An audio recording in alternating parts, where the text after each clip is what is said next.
Hi, everyone. Okay, tonight I'm very excited. I got my lavalier here. I don't have those big bulky headphones on anymore, and I'm trying to balance off the piano with my voice. Although I don't like to talk while I'm playing, but just going to test that out later.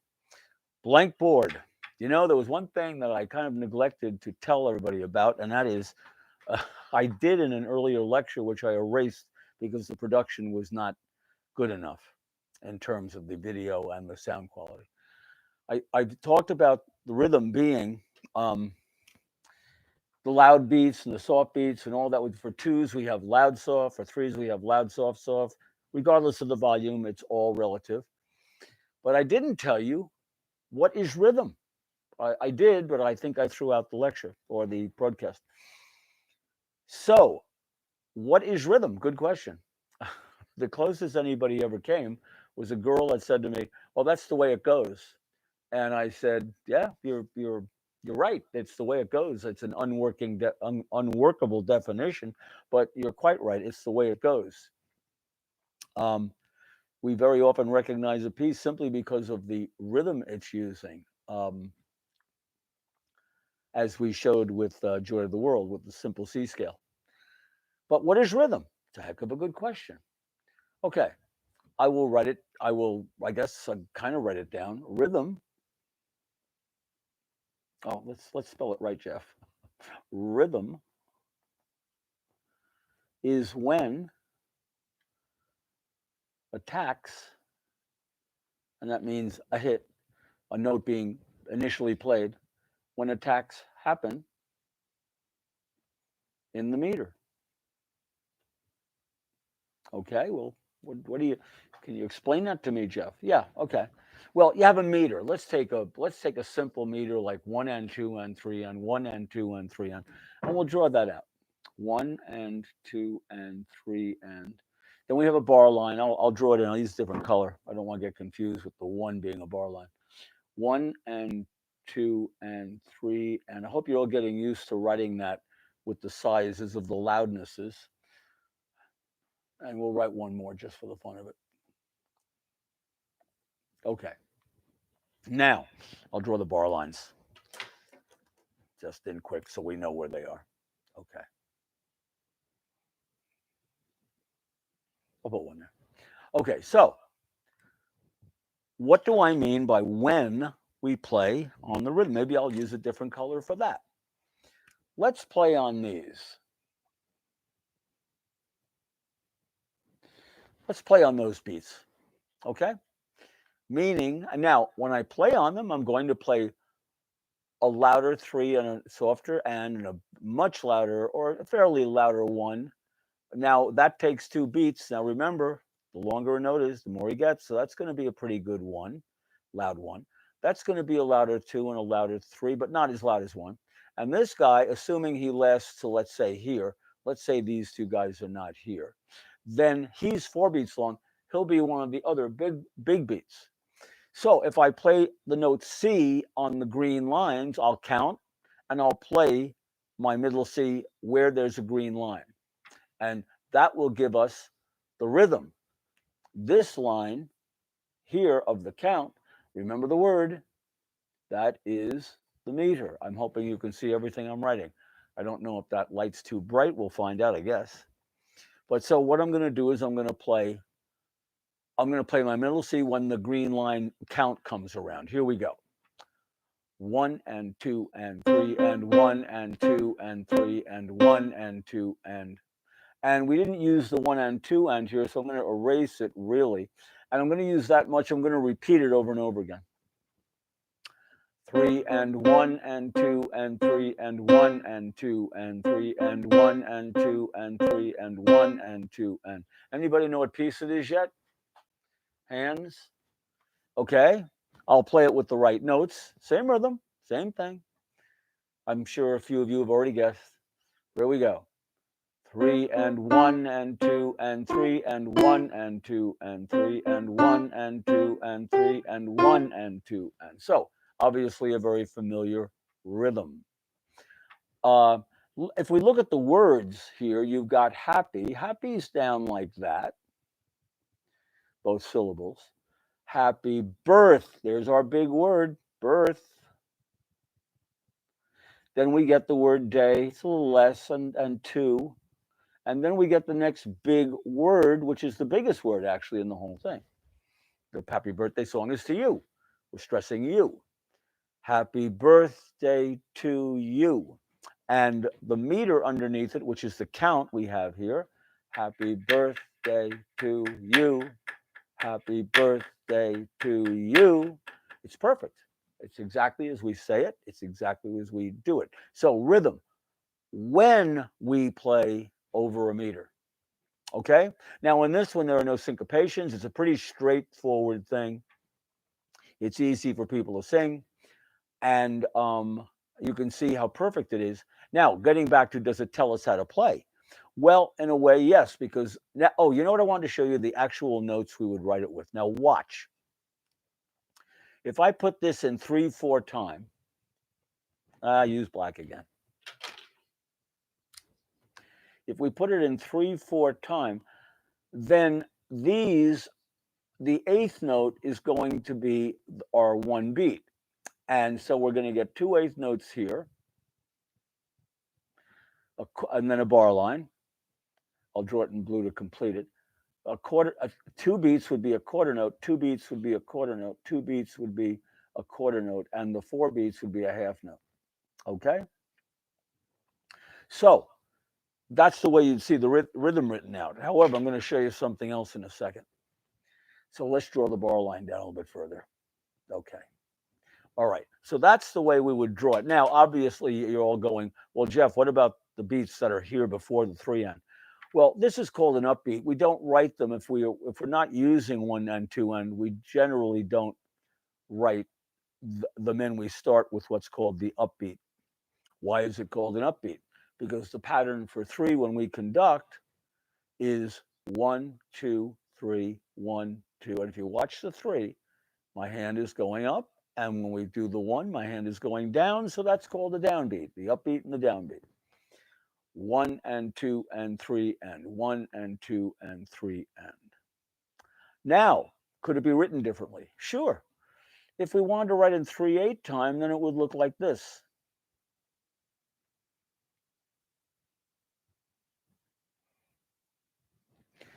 The 8/16 would get the 1 and the 3 and this would be, because we're counting the eighth, we're counting 3/8. There they are. And we have a subdivision here of 16ths. So you see, it's up to the composer how he's actually going to write it down. He has various alternates. It's kind of like in a book, you're going to use the word beautiful, but you use the word pretty. It ends up being the same thing. It's the context. But I just wanted to show you that the notations can change. Now, a good composer, to tell you how to play this, he wouldn't have to write the accents in. We're supposed to understand that. But he might tell us, happy birthday to, they're all relatively short. Birthday to you. He might draw the slur mark after that one to tell you to hold it down. But a pianist would probably use his pedal again to probably do that. Maybe not, but he could.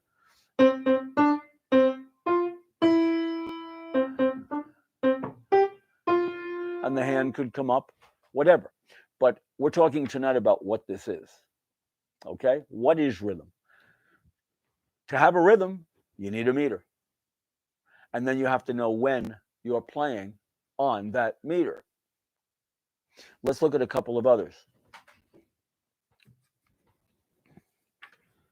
We'll erase this one. I hope you got a picture of it with your. Why am I erasing? I've got the other board here. Let's look at it from the composer's standpoint. That's always an interesting experiment. Let's say that we wanted to write down that familiar door knock, okay? Or as played on the piano, as played in the song Cloudburst, okay? And we wanted to write that rhythm down. Okay. Well, first we have to get a sense of the meter to do it. if I tap my pen's pen, we're going to get this. Dum, dum, da da dum, dum, dum, dum, dum, da da dum, dum, dum, dum. But I'm singing notes that are not on that click. But I know one thing. I know that I have a loud one, and then I've got these softer beats. Okay, so I'll do it here. Bum ba da dum bum bum bum bum ba da dum bum bum bum. Okay, but now we haven't got a fast enough beat here because dum ba da. I've got a note in here, so I better tap a little faster. Dum ba da dum bum bum bum, and I slowed it down a little bit. But now I'm every note that I'm singing or playing here, I'm missing. Sorry, and I'm trying to maintain. So now I've got this. Now I've got that. I'll draw the bar lines in so we don't get confused about that being a bar line, bar line, bar line. Okay, bar line. All right, now the composer now has to go, okay, now what beats am I actually playing on here? Which ones? Well, we'll slow it down again. We'll play it again. Maybe I'll sing while I do it. I'll use green to mark the ones I'm playing on. Bum, bum, bum, bum, bum, bum, bum. Oop, I left the beat out at the end over here. Sorry about that. A little one. Now, in the counts that we've used, and this is not quite accurate, this third one's a little bigger. We're obviously in some kind of 4 or 8.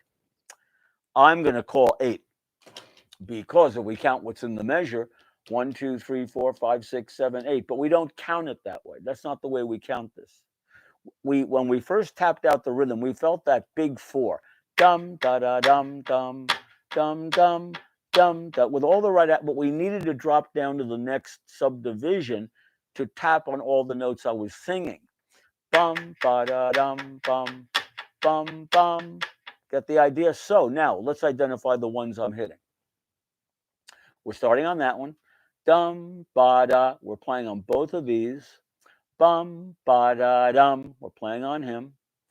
Bum ba da dum bum. We're playing on him. We're not playing on him. Let's find out the next one. Bum ba da dum bum bum bum. These two, him and him. Okay. Now, so that's the green is the rhythm. The other lines are the meter. Okay. Now, how do we count 8 beats like that normally? We had 4 big beats in the measure. So 4 is a component. And how many 4s did we have? Well, if assuming that the big ones are the 4, they're going to be 4. We'll say quarters. We don't have to. We could say halves. We could say eighths. We could say sixteenths. But the norm, we're going to take a shot with 4 quarters. Okay, these are the 4 quarters. So these are eighths. And how do we traditionally count that? We traditionally count it. I'll write it up here. 1. Let me write it correctly. 1 and 2 and 3 and 4 and. Okay, we traditionally write that way. And this is 1 and, 2 and, 3 and, 4 and. Okay, so we're playing on 1, we're playing on 2 and 3, we're playing on 4, we're playing on 2 and 3. Okay. So how would we notate this rhythm? How would the composer notate it now? He would say, well, I've got 4 quarters, but I got 8. So the eighths, these are all little 8s in here. So here we've got 2 8s, that's a quarter note. Then he has the 2, he's got 2 right on the 8ths. Then he's got another quarter, then another quarter. Now we'll talk about this guy in a second. Here he doesn't have anybody for the 2 beats, so we'll write a quarter rest. Here he's got one that 2 beats long, and he's got a quarter, and here he's got a 4 beat one, so that would be a half. Okay? So that's the way he'd write the rhythm. Now he'd be really ill-advised to write this, but it would be correct. He could have written a tied quarter to a quarter there because the duration is that long before he plays this. So either way is writing it as this. However, let's talk about the first of all, the accent of these notes, okay? And see if your friend that knocks on your door is musical or not. Well, first of all, that's a loud note. We're going to play him loud. He's on a loud beat, gets a little extra length. These two guys are da da. They kind of decrescendo da da da. Then you get a big one. Here's the third beat. Bum. Here is the interesting guy because he takes up all this territory. Whether or not you tie it or you don't tie it, he takes the territory. He steals the loud beat from here, and he's a long note, a Gajic accent. Remember, we talked about that. He's longer, so he's going to get a bit of an accent. So far, the biggest accented notes have been that one and that one a little, but that one even bigger because he's a note adding on that first beat. Then we hit this guy. He's on a weak beat, and he's not very strong. But then we hit this guy. He's on the third beat. That third beat is loud. But with all the territory he takes up, again, he takes up all these beats here, he ends up being louder. So this tells us how to play this with the accents. Yeah, we're playing the time rhythm, of course, but now we've got, and that's really when a guy knocks in your door, if he goes, he's not terribly musical. But if he's more musical, and he might feel this, he might feel the whole thing. Some people come by this naturally. But he's going to go bum ba da dum bum bum bum. That's what he's going to do if he's musical. Okay? So that's why all this rhythm, and it tells us how to knock. It also tells us how to play the piano. A little articulation wouldn't hurt.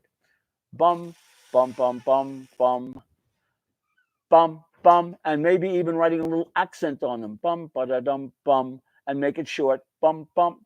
They're all short. That's the funny part. So he could have written another quarter here with a staccato and put a quarter rest there. That's another way he could have written that. It's that the composer is trying to tell you what to do and how to do it. And anything he writes in to help you do that, I would probably have written a little accent on this guy too. And now we've got the door knock, the famous door knock. Bum, ba-da-dum, bum, bum, bum. And you can hear it. And if a composer wants to put some chords on it, he'll probably put them on where the accented notes are if he's smart. Bum, ba-da-dum, bum, bum, bum. Get the idea? Bum. Do it again. Bum, ba-da-dum, ba-da-dum, bum, bum, bum. And he put the left hand where those are to bring that out.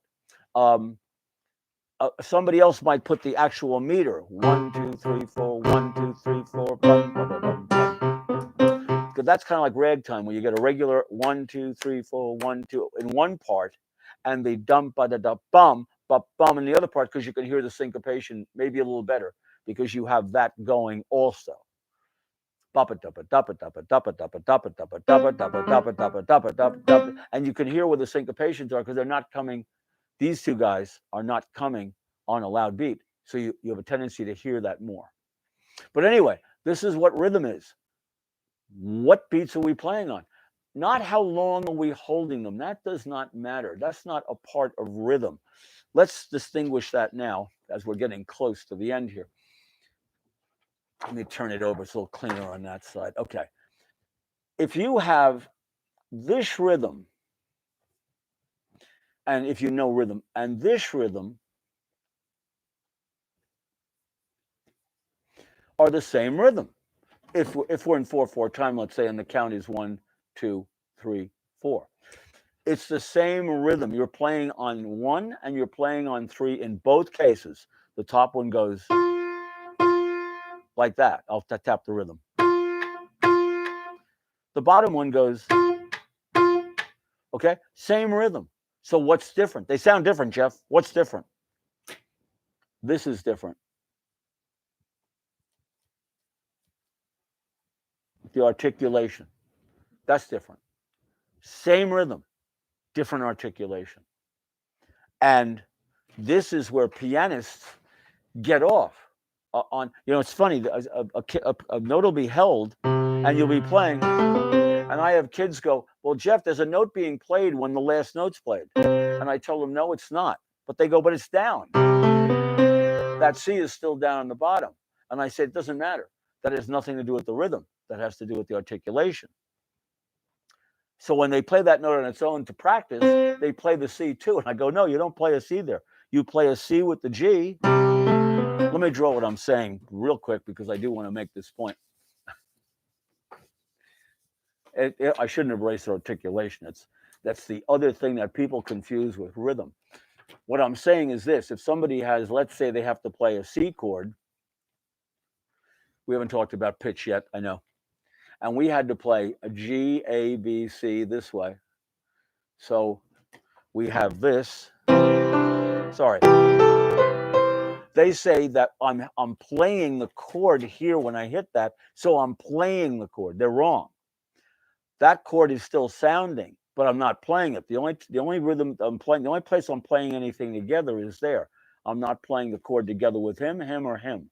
It's still sounding, and that is what we call articulation.